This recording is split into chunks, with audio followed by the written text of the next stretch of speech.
All right, so today I'm finishing up the wiring and doing some work on this old 55 Ford I've been working on for the last year. And decided I was going to mount the ignition box and the coil and everything down low, mainly because I don't have the front clip here, but also because it'll clean up the engine bay a lot. And you know, this old 6-cylinder here is going to be pretty simple, and I just didn't want a bunch of wires laying everywhere, you know, so I hid the harness, brought the harness down and put it inside the frame rail, brought it up and around this way and back over here to where I mounted the ignition box and the starter relay. And I'm gonna put the coil down in here, try to, right down here. And using this modern e-coil here, you know, because they're reliable, they fire good. But they're kind of funky to mount. So I decided I was going to try to make a bracket and do something kind of cool and a little bit different. So I'll show you what I got in mind. So I cut this piece of 1/2-inch aluminum I had, and we'll see if we can make a bracket out of that. All right, so I'm in Fusion 360 right now, and I just kind of drew this up. And this is actually 2 brackets. I mirrored it because you know it's going to need one for each side of the coil. And anyway, got this 3D modeled up here, and then I went over and I generated my tool paths. Go over into the manufacturing workspace. So let's see. Show all the, yeah, so you can see the first thing we're going to do is I'm going to go in and hog out the holes, and then I'm going to come in and I'm going to surface it and put all the radiuses in going into these holes, and you know, chamfer the edges a little bit, radius the edges. And then we're going to come back and I'm going to do a cut that's deep all the way through the material to cut it out. And I'm going to leave, let's look on the back side, and you see I'm leaving these little thin tabs. That way when it does cut it all the way out, these aren't loose and they're not going to fly around and break the bit and tear stuff up and tear the part up. So when it gets done, this will all still be attached, but it'll just be attached by little thin tabs. I should be able to just break them out and a little bit of sanding on the edges, and then I'll have to come in and put the holes in it and tap them to mount the coil. So let's get the CNC loaded up and get to cutting.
success.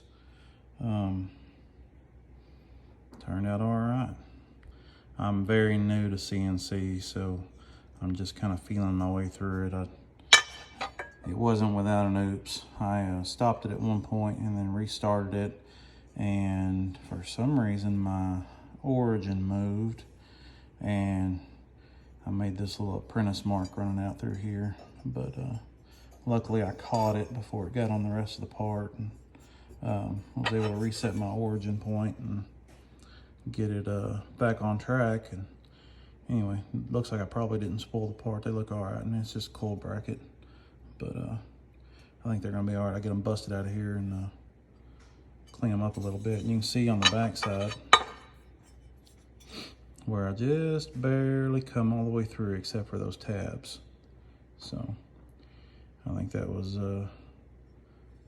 pretty good. I got my depths and everything right on it, and the tabs should be about 50 thousandths thick or so down in there. I think you can probably kind of see them. So, I got this busted out and sand the edges a little bit on the belt sander, and I just got to drill and tap holes in this end and in these right here to mount the coil to the frame. So, and there it is, complete.